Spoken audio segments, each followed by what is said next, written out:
Dear students, आज हम कक्षा 10 की प्रश्नमाला 3 बहुपद का जो टॉपिक चल रहा है उसकी प्रश्नमाला 3.5 का अध्ययन करेंगे। तो सर्वप्रथम इसका पहला ही प्रश्न लेते हैं। निम्न द्विघात समीकरणों के मूलों की प्रकृति ज्ञात कीजिए। पूर्व के वीडियो में मैंने मूलों की प्रकृति ज्ञात करने का तरीका बताया था कि जो श्रीधराचार्य के फॉर्मूले के अंदर जो विवेचक है वो मूलों की प्रकृति के बारे में बताता है कि मूल किस तरह के होंगे। तो जैसे ये हमें बहुपद दिया हुआ है, तो सर्वप्रथम इसमें देख लेंगे कि ए क्या है 2, मानक समीकरण से तुलना करते हैं। बी क्या है -3 और सी क्या है 5।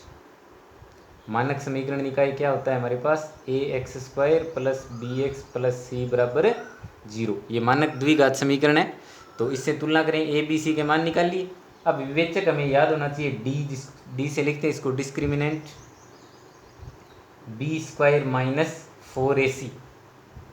तो b का मान कितना है -3, तो -3 का स्क्वायर -4 × a 2 × c कितना है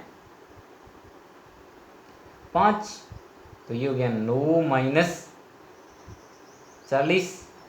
तो माइनस के 40 है, प्लस के 9 है, तो रिजल्ट आया हमारे पास -31, जो कि <0 है। अतः हम क्या लिखेंगे, b² - 4ac > 0। इसलिए मूल द्विघात समीकरण के मूलों का अस्तित्व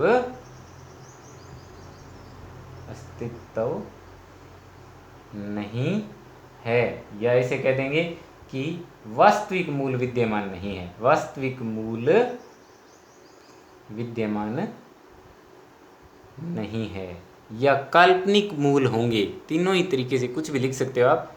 तो ज़्यादा बढ़िया यही रहता है, वास्तविक मूल नहीं है। एक प्रश्न और लेते हैं इसी का। तो डायरेक्ट मैं b² - 4ac चेक करूंगा। इसमें b² - 4ac, तो b की वैल्यू कितनी है इसमें, 1 की स्क्वायर -4, a की वैल्यू 2 और c की वैल्यू -1। तो 1 - 4 दूनी 8 और 8 एकम 8, तो ये माइनस और ये माइनस, तो प्लस का 8 आ जाएगा। यानी कुल मिला के क्या है हमारे पास 9 है। तो विवेचक d का मान कितना है हमारे पास 9, जो कि ग्रेटर देन क्या है 0। तो मूल क्या होंगे, मूल वास्तविक तथा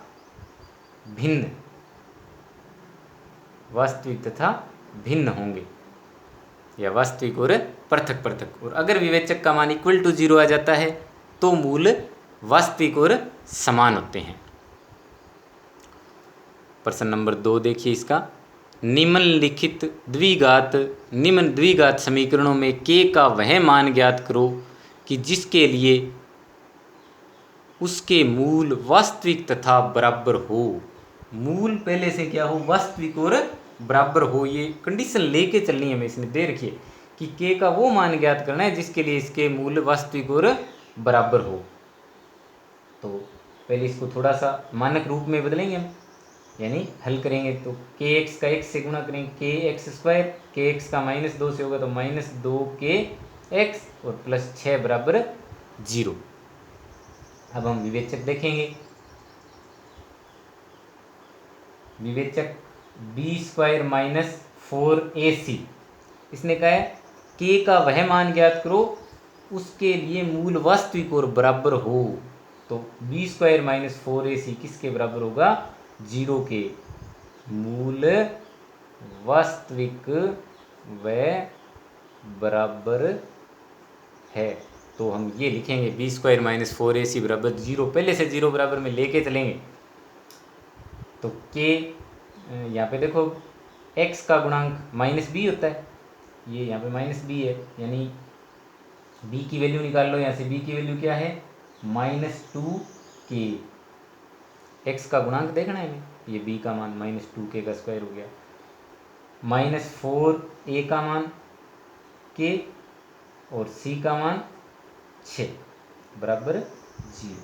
तो ये क्या बना 4k², 2 का वर्ग हो गया 4, और ये हो गया 6 चौके 24, k बराबर 0, या 4k² बराबर कितना आ गया, इसको इधर ही ले आओ, यहीं पड़ा है तो हम माइनस में ही कॉमन ले लेते हैं इसमें से, 24k बराबर 0 है ये, तो दोनों में देखो 4k कॉमन आ गया, 4k कॉमन लिया तो यहाँ बचा k और माइनस यहाँ बचा 6 बराबर में 0, तो k का मान क्या आ जाएगा यहाँ से, देखो k का मान 4k बराबर 0, तो k बराबर क्या आ जाएगा 0, और जब k माइनस 6 बराबर 0, तो k का मान क्या आ जाएगा 6 आ जाएगा। देखो बहुत ही अच्छी तरह से समझने वाली चीज़ है ये। 4k इंटू के माइनस 6 बराबर 0, तो यहाँ से या तो 4k बराबर 0, तो इसका मतलब k बराबर आ गया 0/4, 0 मान आ गया। इसी प्रकार दूसरा गुणनखंड क्या है, k माइनस 6 बराबर 0, तो k माइनस 6 बराबर 0, तो k बराबर लेके जाएंगे तो 6 आ जाएगा, यानी ये k में द्विघात बन गया यहाँ से, तो k के दो मान निकलेंगे 0 और 6, तो k के 0 और 6 के लिए समीकरण के मूल क्या होंगे, वास्तविक और बराबर होंगे, k के दोनों मान निकल गए यहाँ से। तीसरा प्रश्न देखते हैं इसका, k के ऐसे मान ज्ञात करो जिनके लिए निम्न द्विघात समीकरण के मूल वास्तविक तथा भिन्न हो। ऊपर वाले प्रश्न में क्या था, वास्तविक तथा समान, तो हम विवेचक को क्या लेके चले थे, बराबर लेके चले थे शून्य के, लेकिन जब मूल वास्तविक तथा भिन्न है, जो ये हमें समीकरण दी हुई है kx² + 2x + 1 बराबर 0, इसके मूल क्या हैं, मूल वास्तविक तथा भिन्न हो तो, वास्तविक तथा भिन्न हो तो b² - 4ac क्या होता है, ग्रेटर देन 0, वास्तविक और भिन्न है तो ग्रेटर देन 0, वही b का मान क्या है 2, तो 2 का स्क्वायर -4, a की वैल्यू k और c की वैल्यू 1, 4ac ग्रेटर देन 0, तो क्या है हमारे पास 4 - 4k इज ग्रेटर देन 0, तो 4 ग्रेटर देन 4k को इधर ले जाओ तो किसका हो जाएगा, प्लस का। अब देखो पूरे के अंदर हम 4 का भाग ही दे दें तो इधर 1 बन जाएगा, इधर बन जाएगा k, यानी k है वो 1 से क्या हो, छोटा हो, k का मान क्या होना चाहिए, 1 से छोटा। इसको विपरीत रूप में ऐसे लिख सकते हो, k is less than 1, k का मान 1 से छोटा होने के लिए होगा, तो इस समीकरण के मूल वास्तविक और भिन्न भिन्न होंगे। k इज लेस देन 1 के लिए समीकरण के मूल वास्तविक तथा भिन्न होंगे। जो कंडीशन पहले से दे रखी है उसी को लेके चलना है, आपको केवल याद होनी चाहिए। वास्तविक और भिन्न हो तो उसके लिए मूलों जो विवेचक है वो कैसा होता है, और समान और पृथक पृथक हो तो विवेचक किस प्रकार का होता है। इसी का हम तीसरा प्रश्न और लेते हैं। एक कंडीशन यही है कि मूल क्या हो, वास्तविक और भिन्न हो, मूल वास्तविक और भिन्न, तो मूल वास्तविक व भिन्न है तो b² - 4ac जो विवेचक है वो क्या होगा, ग्रेटर देन 0 होगा। b का मान यानी x का गुणांक कितना है, -k, इसका स्क्वायर -4, a का मान x² का गुणांक कितना है 1, कुछ गुणांक नहीं दिखाई दे रहा, इसका मतलब 1 है यहाँ पर, और c का मान 9, ये ग्रेटर देन का निशान आ जाएगा बड़े का, तो ये आ गया हमारे पास k² - 36 बड़ा किससे, 0 से।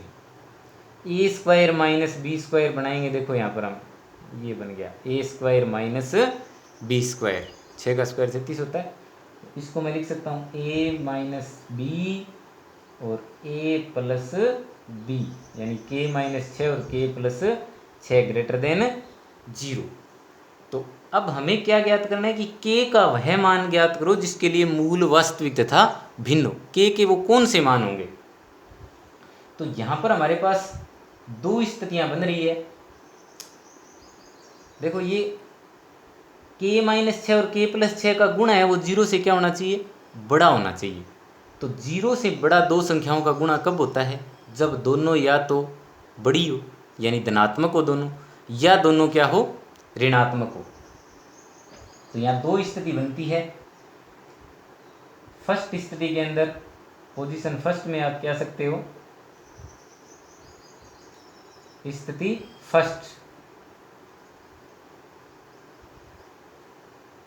फर्स्ट स्थिति के अंदर क्या बनता है हमारे पास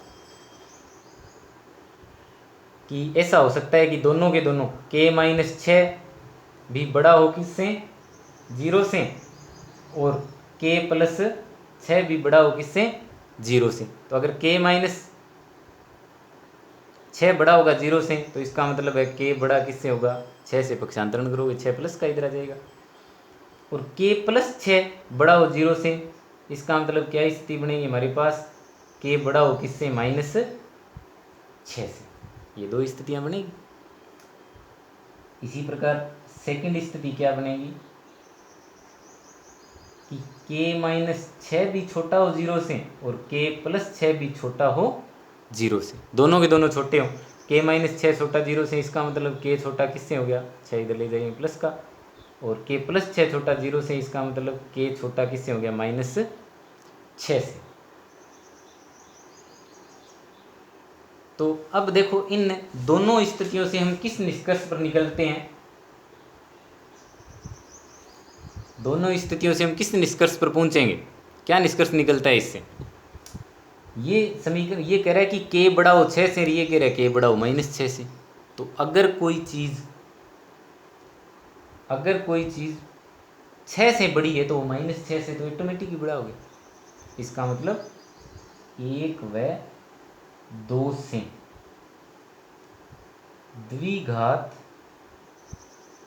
समीकरण के मूल वास्तविक व भिन्न भिन्न होंगे यदि k बड़ा हो 6 से। एक कंडीशन तो ये होगी, k क्या होना चाहिए? बड़ा 6 से। तो माइनस 6 से तो ऑटोमेटिक बड़ा हो गया यहाँ से। तथा अब दूसरे से k छोटा है 6 से और k छोटा है माइनस 6 से। तो अगर माइनस 6 से छोटा है तो 6 से ऑटोमेटिक ही छोटा हो गया। इसका मतलब k छोटा हो किससे? माइनस 6 से। तो अगर ये वैल्यू k माइनस 6 से छोटा हो उसके लिए, और k बड़ा हो किससे? 6 से, इसके लिए समीकरण के मूल क्या होंगे? वास्तविक और भिन्न भिन्न होंगे। नेक्स्ट प्रश्न देखेंगे, प्रश्न नंबर 4।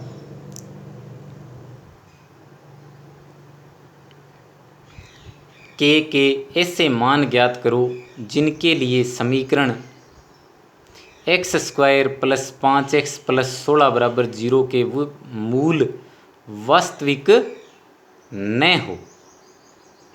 मूल वास्तविक न हो। तीसरी प्रकार की तीसरी कंडीशन आ चुकी है ये विद्यार्थियों।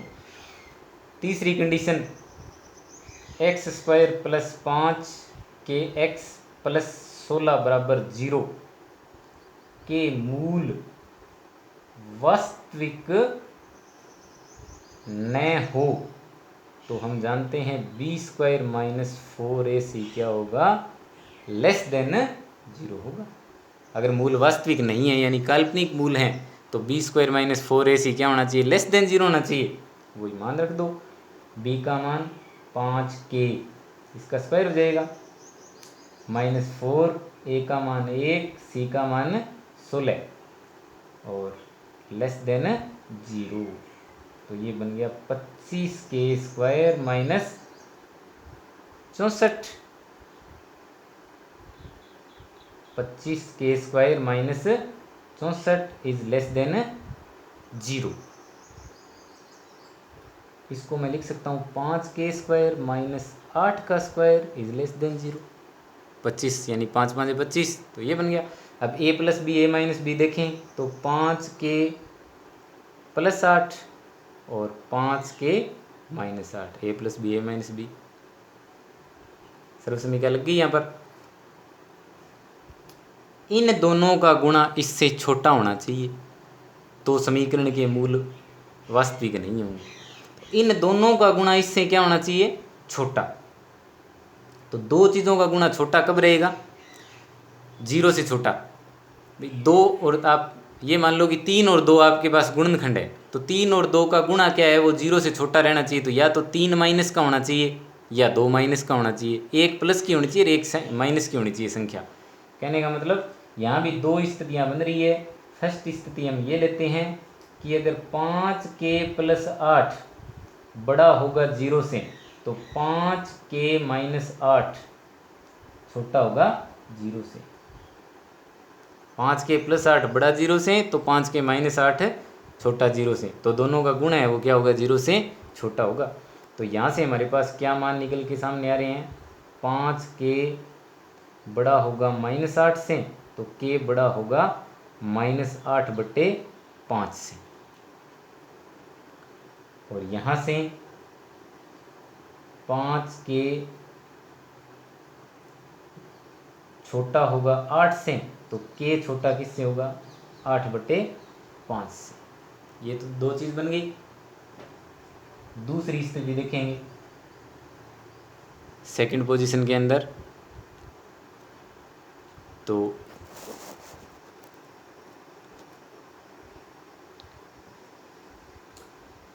यदि 5k प्लस 8 क्या हो, छोटा हो 0 से, और 5k माइनस 8 क्या हो, बड़ा हो 0 से। एक छोटा और एक बड़ा होना चाहिए तो ही दोनों का गुणा 0 से छोटा होगा, यानी 0 से छोटा और बड़ा। तो यहाँ से क्या स्थिति आएगी, 5k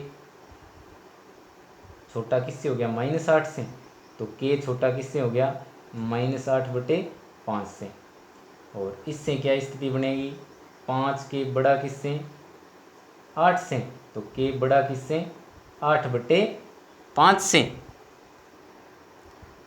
तो दोनों स्थितियों का अवलोकन करने से हमें क्या समझ में आ रही है बात, कि पहली स्थिति के अंदर अगर देखते हैं फर्स्ट और सेकंड से, फर्स्ट व सेकंड से, k की वैल्यू है वो -8/5 से तो बड़ी है, यानी -8/5 से k है वो क्या है, बड़ा है।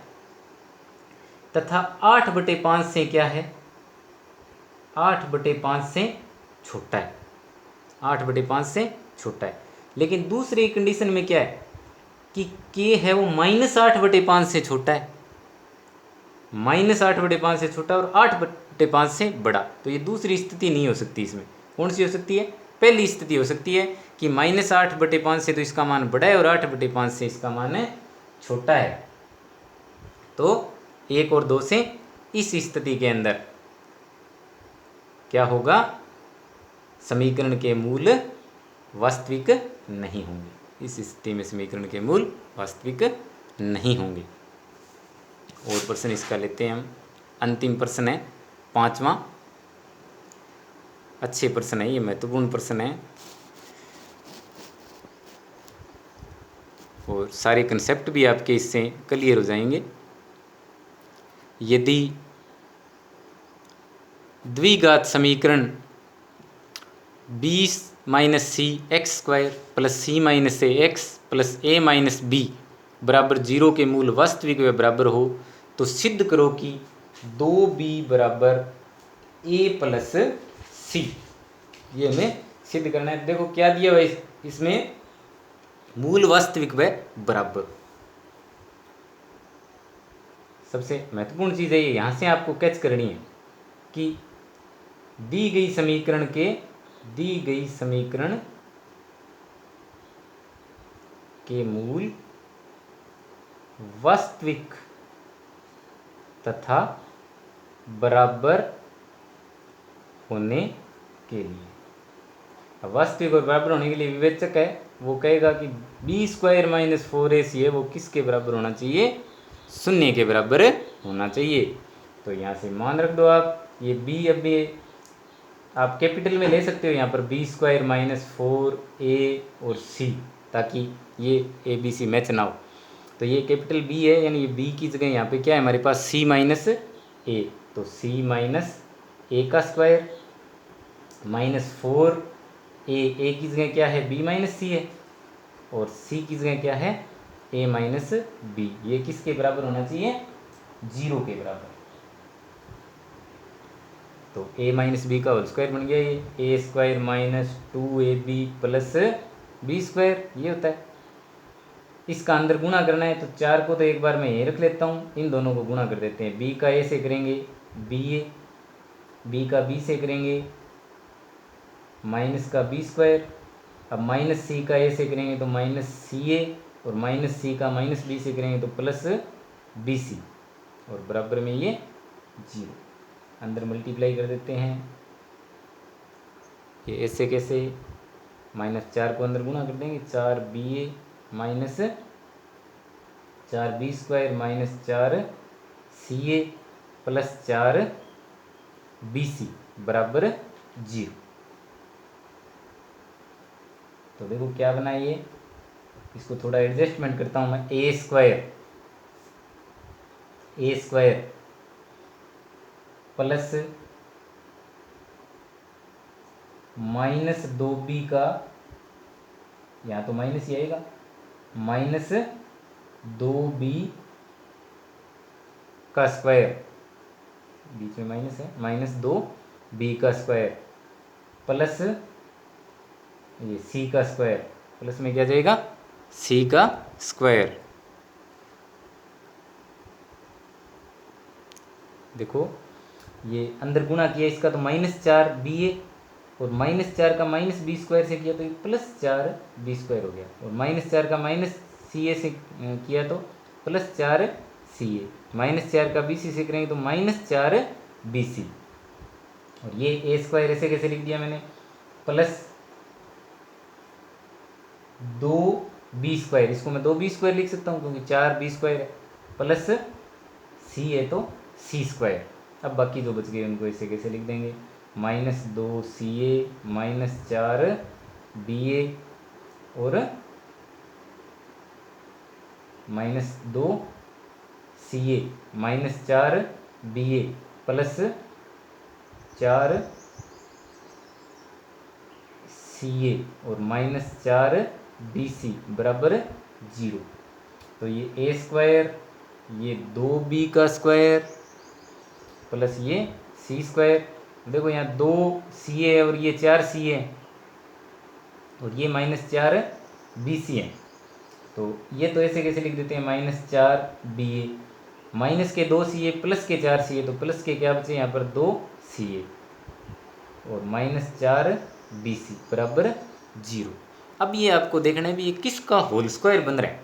हमारे पास एक a + b + c की सर्व समीकरण है कि a + b + c का होल स्क्वायर है वो किसके बराबर होता है, a² + b² + c² plus 2ab 2bc plus 2ca।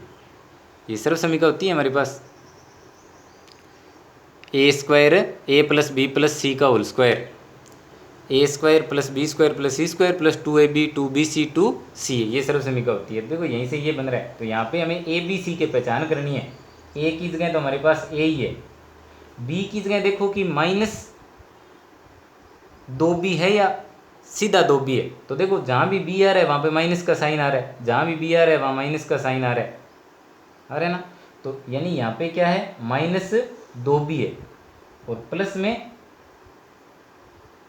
क्या है c, a - 2b + c का ये क्या है होल स्क्वायर है, और इसके बराबर क्या है 0। देखो c और a जहाँ दोनों आ रहे हैं वहाँ प्लस का निशान है, तो a और c दोनों किसके हैं, इसका मतलब प्लस का है, a और c प्लस के हैं, तो कोई न कोई एक तो माइनस का है, तो वो कौन सा है, माइनस का b है। ठीक है, a और c दोनों माइनस के नहीं है, क्योंकि a और c दोनों माइनस के होने के कारण फिर जिसमें a आ रहा है या c आ रहा है तो वो माइनस का होना चाहिए। यहाँ c ये दोनों प्लस के हैं इसलिए ये दोनों प्लस में आ रहे हैं, और b जिनके साथ आ रहा है वो माइनस में, तो ये 2b है वो किसका है, माइनस का है। यहाँ पर हमें दिखाई नहीं देता क्योंकि ये तो वर्ग हो गया, तो a - 2b + c का होल स्क्वायर बराबर 0, दोनों तरफ वर्गमूल करेंगे तो यही आ जाएगा। प्लस सी बराबर 0 लिख सकते हो। यहाँ दोनों तरफ वर्ग मूल करने पर तो a प्लस सी, 2 भी को इधर ले जाओ बराबर में तो किसका हो जाएगा, प्लस का। यही हमें सिद्ध करना था कि 2b बराबर a प्लस सी। धन्यवाद।